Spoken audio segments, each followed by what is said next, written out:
नमस्कार विद्यार्थी मित्रांनो, मी प्रमोद चौधरी क्रांती इंग्लिश अकॅडमीमध्ये आपलं स्वागत करतो। आज आपण आर्टिकल हा पार्ट्स बघणार आहोत। प्रत्येक स्पर्धा परीक्षेमध्ये आर्टिकलवर 3 ते 4 प्रश्न हे विचारले जात असतात आणि म्हणून आर्टिकल किती प्रकारचे आहेत आणि आर्टिकलचा वापर कुठं आपण करत असतो त्याच्याबद्दल आपण माहिती घेऊ। सर्वात महत्त्वाचं म्हणजे आर्टिकल 3 प्रकारचे आहेत, ए, ॲन आणि द असे 3 प्रकारचे आर्टिकल आहेत। मग प्रश्न निर्माण होतो की आर्टिकलचा वापर कुठं केला जातो, आर्टिकलचा वापर कुठे होत असतो।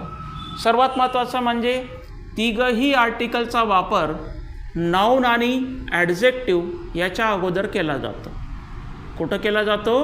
नाऊन आणि ॲडजेक्टिव्ह। मग नाऊन आणि ॲडजेक्टिव्ह याला मराठीमध्ये काय म्हणतात याची पण आपल्याला माहिती पाहिजे।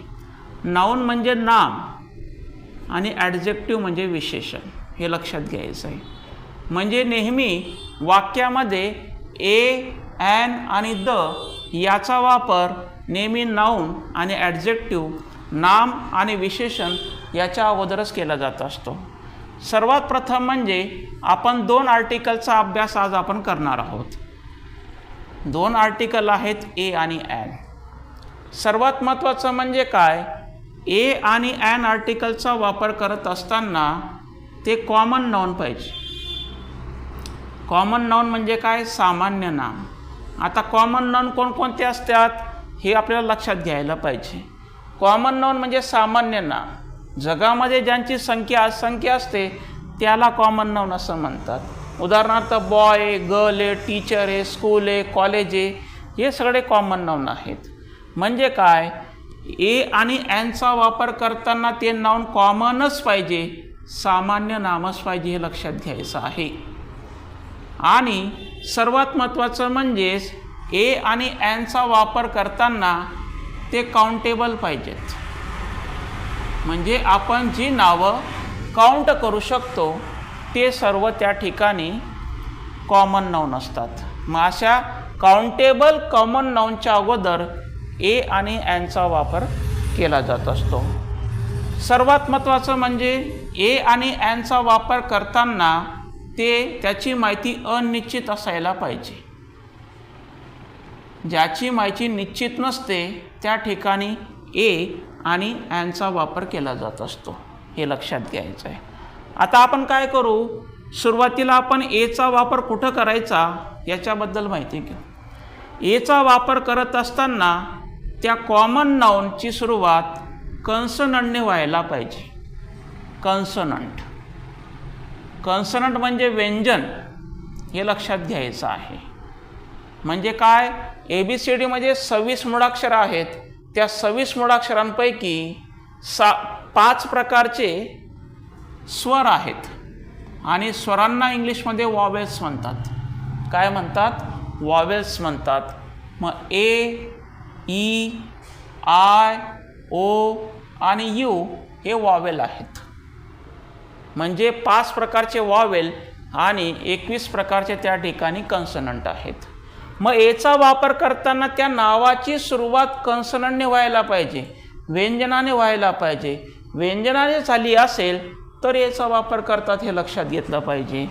For example boy, girl, teacher, table, man, woman हे सर्व कॉमन नाऊन आहेत आणि ह्या कॉमन नाऊनची सुरुवात प्रत्येक ठिकाणी कन्सनंट म्हणजे व्यंजनाने झालेली आहे, म्हणून त्या ठिकाणी आपण एचा वापर करू, हे लक्षात घ्या। कोणत्याही स्पर्धा परीक्षेमध्ये कन्सेप्ट क्लिअर झाल्यात, क्वेश्चन पेपर आपण जर सॉल्व केली तर राज्यातल्या आणि देशातल्या कुठल्याही स्पर्धा परीक्षेमध्ये इंग्लिश ग्रामरचे प्रश्न आपण सहज सोडवू शकतो। मग सर्वात महत्त्वाचं काय की ए ॲनचा वापर करताना ते कॉमन पाहिजे। एचा वापर करत असताना त्या नावाची सुरुवात कन्सनंटने झाली पाहिजे, ही कन्सेप्ट आपली क्लिअर झालेली। त्या नावाची सुरुवात व्यंजनानेच झाली पाहिजे, हे लक्षात घेणं फार महत्त्वाचं आहे। आता ए कुठं वापरतात याची बेसिक कन्सेप्ट आपली क्लिअर झाली। आता ॲनचा वापर, ॲनचा वापर करताना ते सुद्धा कॉमन नाऊनच पाहिजे। हे लक्षात घेतलं पाहिजे. मग आता बघितलं आपण, जिथं कन्सोनंट असेल तिथं एचा वापर करणार आणि जिथं वॉवेल असेल तिथं ॲनचा वापर करणार, हे लक्षात घ्यायचं आहे. मग बघू आपण, Apple, inkpot, orange, elephant, umbrella. आता बघा, हे सुद्धा कॉमन नाऊनच आहेत. जसा एचा वापर करताना कॉमन नाऊन पाहिजे तसा ॲनचा वापर करताना सुद्धा कॉमन नाऊनच पाहिजे. परंतु ॲनचा वापर करताना विद्यार्थी मित्रांनो हे लक्षात घेतलं पाहिजे की त्या नावाची सुरुवात वॉवेलने झालेली पाहिजे, हे लक्षात घ्यायचं आहे. जिथं कन्सोनंट आहे तिथं एचा वापर करायचा, जिथं वॉवेल आहे त्या ठिकाणी ॲनचा वापर करायचा आणि मग कन्सोनंट असेल तर ए आणि वॉवेल असेल तर ॲन, ही कन्सेप्ट आपली क्लिअर झाली आहे, लक्षात घ्यायचं आहे.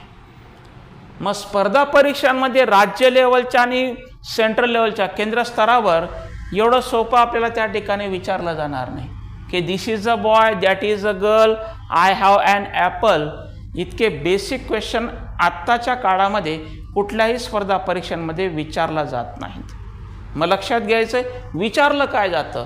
स्पर्धा परीक्षांमध्ये आपली कन्सेप्ट क्लिअर झाली, आपण पुस्तकं मोठे मोठे इंग्रजी ग्रामरचे पुस्तकं वाचली, पण प्रश्न कसे विचारले जातील याच्याबद्दल चर्चा होणं फार महत्त्वाचं आहे. आता बघा, स्पर्धा परीक्षेला काय विचारलं जातं, I have ₹1 note. This is dash dash university. बघा, मग स्पर्धा परीक्षांमध्ये विचारतो I have dash dash ₹1 note, choose the correct article.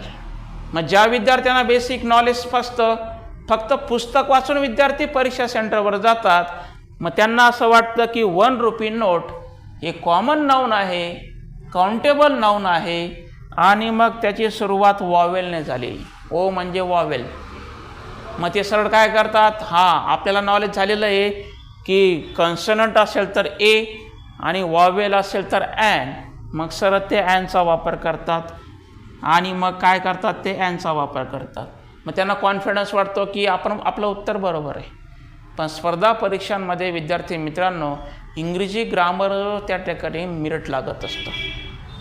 Marathi, गणित, बुद्धिमत्ता, जी केचा अभ्यास विद्यार्थी खूप करतात, पण इंग्रजीचा अभ्यास न केल्यामुळे बऱ्याचशा स्पर्धा परीक्षांमध्ये त्या ठिकाणी गुण मिळत नाही, त्यांचं सिलेक्शन होत नाही.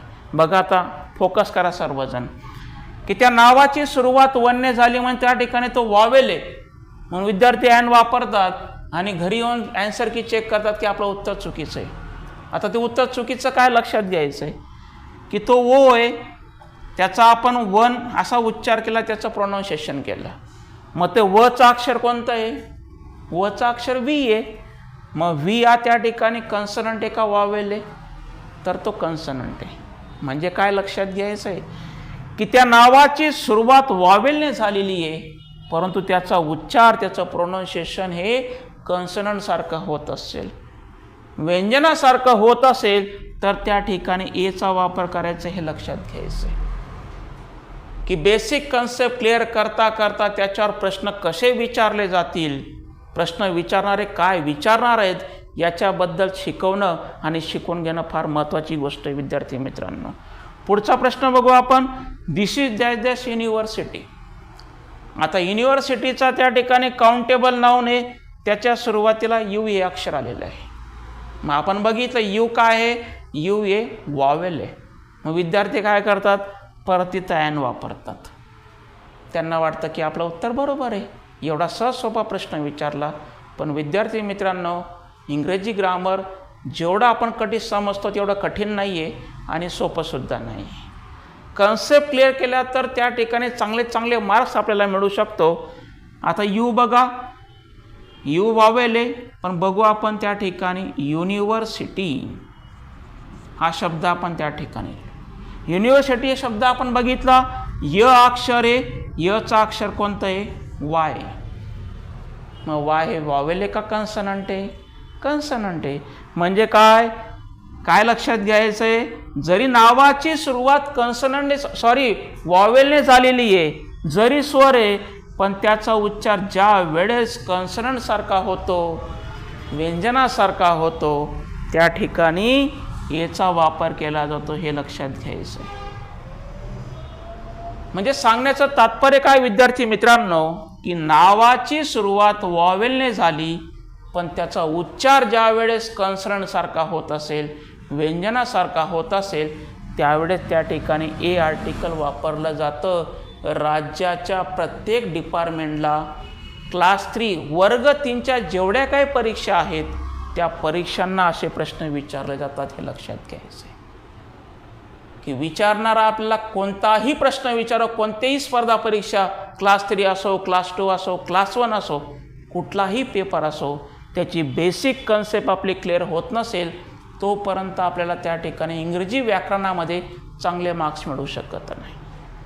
तर हे झालं. आता येपर्यंतचे आपण नियम बघितले, की फक्त कॉन्सनंट बघितलं तिथं आपण ए वापरायचा, वॉवेल बघितलं ॲन वापरायचा, असा विचार करायचा नाही. त्याचा उच्चार करून बघायचा की नेमकं त्याचा उच्चार कसा होतो. वॉवेल ए कॉन्सनंटसारखा उच्चार झाला तर त्या ठिकाणी एचा वापर करतो. इथपर्यंत आपण तो टॉपिक बघितला. आता ॲन बघू. ॲनचा नियम काय बघितला आपण, त्या ठिकाणी वॉवेल्स असेल, स्वर असतील तर तिथं काय वापरायचं आहे, ॲनचा वापर करायचा. ही आपली कन्सेप्ट क्लिअर झालेली आहे. परंतु बघा पुढे आता, dash dash M P, dash dash S P, dash dash आवार, हे लक्षात घ्यायचं आहे. X ray. बघा, छोट्या छोट्या गोष्टी पहिले आपण बेसिक कन्सेप्ट क्लिअर करू आणि त्याच्यानंतर आपण पुढे जाऊ. आता एम पी. एम पी म्हणजे काय? एम पी म्हणजे मध्य प्रदेश नाही, मध्य प्रदेशच होतं, पण एम पी म्हणजे मेंबर ऑफ पार्लमेंट. खासदार जो असतो तो लोकसभेचा असेल, राज्यसभेचा असेल, त्या खासदारला इंग्लिशमध्ये एम पी म्हणतात, मेंबर ऑफ पार्लमेंट असं म्हणतात. मग बघा आता विचारलं जाईल चूज द करेक्ट आर्टिकल. विद्यार्थी काय करतात घाई गडबडमध्ये, हा यम आहे, त्या ठिकाणी काय आहे, कॉन्सनंट आहे, व्यंजन आहे, मग तिथं विद्यार्थी करतात एम पी. आणि त्याला कॉन्फिडन्स असतो की आपण जे लिहिलं ते बरोबर आहे. विद्यार्थी मित्रांनो, सगळ्यात महत्त्वाचं म्हणजे काय, जरी त्या नावाची सुरुवात कॉन्सनंटने झाली आहे, व्यंजनाने झालेली आहे, पण त्याचा उच्चार करून बघायचा, एम पी. मग हा ए एडक्याचा आलेला आहे बघा. मग हा ए एडक्यासाठी आपण कोणता अक्षर वापरतो इंग्रजीमध्ये, कोणता अक्षर वापरतो, ए वापरतो का ई वापरतो, ई वापरतो. जसा एकनाथचा ई आहे, मग हा ई काय आहे, ई त्या ठिकाणी वॉवेल आहे. आपल्याला यम वाटला की तो कॉन्सनंट आहे, तो कॉन्सनंट आहेच, पण त्याचा उच्चार काय होतो ते बघायचं आहे. उच्चार त्याचा वॉवेल सारखा होत असेल आणि वॉवेल सारखा उच्चार होत असेल तर त्या ठिकाणी ॲनचा वापर केला जातो. आर्टिकलला क्लास 3, क्लास 2, क्लास 1 अशा राज्यातल्या देशातल्या कुठल्याही परीक्षेला आर्टिकलचा प्रश्न विचारला तर तो आर्टिकलचा प्रश्न आपला कधीही मिस होणार नाही, हे लक्षात घ्यायचं आहे. यस पी तसंच बघितलं आपण, यस तो पण त्या ठिकाणी ए अडक्याचा आला, तिथं पण ई आला आणि त्या ठिकाणी आपण ॲन वापरला पाहिजे.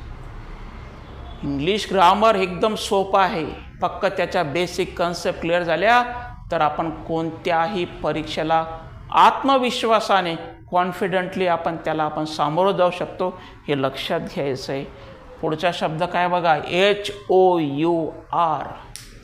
विशेष करून ग्रामीण भागातल्या विद्यार्थ्यांचं इंग्रजी फार कमकुवत असं, ग्रामीण असो की शहरी असो, इंग्रजीबद्दल इतके पोरांना भीती वाटते आणि त्या भीतीमुळे बरेचसे विद्यार्थ्यांना चांगल्या पदाची नोकरी मिळत नाही. खालच्या पदाचे, निम्न दर्जाचे पद आहेत, त्यांना त्या ठिकाणी समाधान मानावं लागतं आणि त्या ठिकाणी आयुष्य पूर्ण होऊन जातं. पुढचा शब्द आहे HOUR. पोरं काय करतात, हावर. पोरं हावर बोलतात कारण ते जिभेला सवय पडली, यच आला म्हणजे त्याचा उच्चार व्हायलाच पाहिजे, असं आपल्या ग्रामीण भागातल्या विद्यार्थ्यांची दशा आहे. शहरी भागांमध्ये पण तसंच आहे. पण एक लक्षात घ्यायचं आहे मित्रांनो, हा HOUR मध्ये यचा सायलेंट आहे, याचा उच्चार त्या ठिकाणी केला जात नाही, तो ओ पासून त्याचा उच्चार केला जातो आवर. त्याला काय बोलायचं? आवर. याचे सायलेंट आहे हे लक्षात घ्यायचं आहे. त्या ठिकाणी आवर इथून उच्चार केला, ओ त्या ठिकाणी स्वर आहे म्हणून स्वर आहे, वावेल आलाय अँड आवर. अँड आवर त्या ठिकाणी उच्चार केला जाईल हे लक्षात घ्यायचं आहे. पुढचा शब्द काय त्या ठिकाणी? X ray. X ray. परत इला आपण एक्स लिहिला, हे एडक्याचा आला, परत त्या ठिकाणी तो वावेल आला, स्वर आला. हे लक्षात घ्यायचं विद्यार्थी मित्रांनो.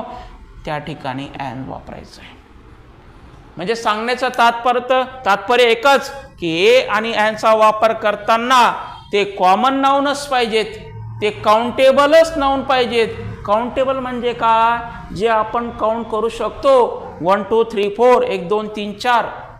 ते काउंटेबल नाऊनच्या अगोदरच ए आणि ॲनचा वापर करायचा आहे, लक्षात घ्यायचं आहे. आता आपण बघू ऑइल आहे. ऑइल आहे बघा, ऑइल, शुगर, राईस हे आपण काउंट करू का? आता ऑइल शब्द आलेला आहे. ऑइल म्हणजे काय? तेल. मग विद्यार्थी काय करतील? ऑइल नाही तर वावेल आहे, ॲन वापरा. असं चालत नाही, आपला घरगुती उपचार नाही येतो इंग्रजीचा. तर सगळ्यात इम्पॉर्टंट गोष्ट म्हणजे काय? ऑइल हे काउंटेबल ना. आपण ऑइल मोजतो का? 1 ऑइल द्या, 1 तेल द्या, 2 तेल द्या असं बोलतो का? 1 साखर द्या, 2 साखर द्या, 3 साखर असं बोलतो का? असं बोलत नाही आपण. जे काउंटेबल असतात त्यांच्याच अगोदर ए आणि ॲनचा वापर करतात, हे लक्षात घ्यायचं आहे. ए ॲनचा वापर करताना ते कॉमन नाऊनच, सामान्य नामच पाहिजे. ते प्रॉपर नाऊन नको, विशेष नाम नको. मुंबई चालत नाही, पुणे चालत नाही, हे लक्षात घ्यायचं आहे. अँड अहिल्यानगर चालत नाही, कारण ते विशेष नाम आहेत, ते प्रॉपर नाऊन आहेत. आणि प्रॉपर नाऊनच्या अगोदर ए आणि ॲन हे आर्टिकल वापरतच नाही, हे लक्षात घ्यायचं आहे. परत सांगतो, एचा वापर करताना ते कन्सनंटच पाहिजे, व्यंजनाने सुरुवात झाली पाहिजे. परंतु काही ठिकाणी वावेल येत असेल, स्वर येत असेल, परंतु त्याचा उच्चार जर कन्सनंटसारखा होत असेल, व्यंजनासारखा उच्चार होत असेल, तर त्या ठिकाणी एचा वापर करायचा, हे लक्षात घ्यायचं. त्याच पद्धतीने ॲनचा वापर करताना ते काउंटेबल पाहिजे, कॉमन नाऊन पाहिजे. आणि त्या कॉमन नाऊनची सुरुवात नेहमी वावेलने झालेली पाहिजे. वावेल असेल तर ॲनचा वापर करायचा, परंतु ज्या ठिकाणी कन्सनंटने सुरुवात झाली आहे, व्यंजनाने सुरुवात झाली आहे, व्यंजनाने सुरुवात झाली परंतु त्याचा उच्चार वावेलसारखा होत असेल, स्वरासारखा होत असेल, तर त्या ठिकाणी ॲनचा वापर करायचा, हे लक्षात घ्यायचं मित्रांनो.